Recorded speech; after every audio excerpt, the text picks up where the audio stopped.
এর আগে তোমাদের সাথে যে ব্লগ ভিডিওটা শেয়ার করেছিলাম তাতে আমি বলেছিলাম যে বাবার বাড়িতে এসেছি। তো তারপরেই দেখো বাবার বাড়িতে পৌঁছে গেছি, আর বাবার বাড়িতে পৌঁছে যাওয়ার পর আমরা একটু ফ্রেশ হয়ে নিয়েছি, আর পুচু পাপাকে দেখো ড্রেস আরও চেঞ্জ করে দিয়েছি, তারপরেই ওকে বসিয়ে দিয়েছি।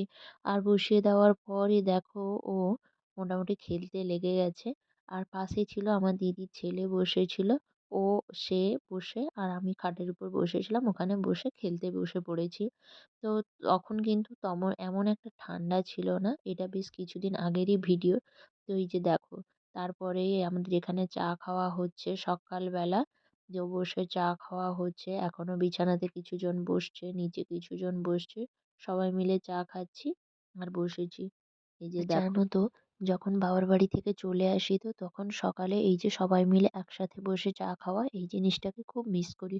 আর আমাদের বাবার ঘরে এটা পুরোনো ঘর, সামনের দিকটাতেই নতুন ঘর হচ্ছে।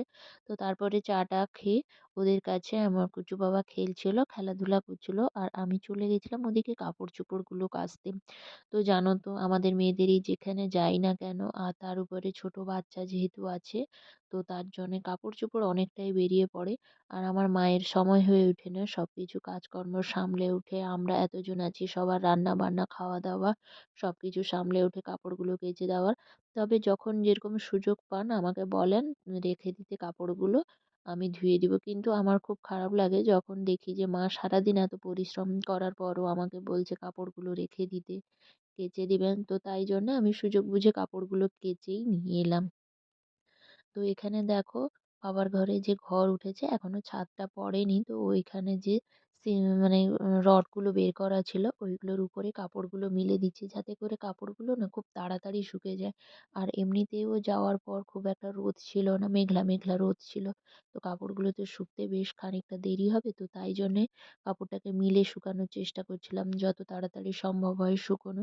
আর নিচেই কুচু বাবা ওরা সবাই খেলাধুলা করছিল।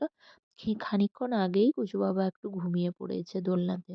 তো ওখানে মা ঠাকুমা বসে দোলনা দুলিয়ে দিচ্ছে, আর মা ওদিকে রান্না বান্না করছেন। আর দেখো আমি মোটামুটি উপরে উঠে একটু ভিডিও করার চেষ্টা করছিলাম। আর এখানে দেখো মা পালও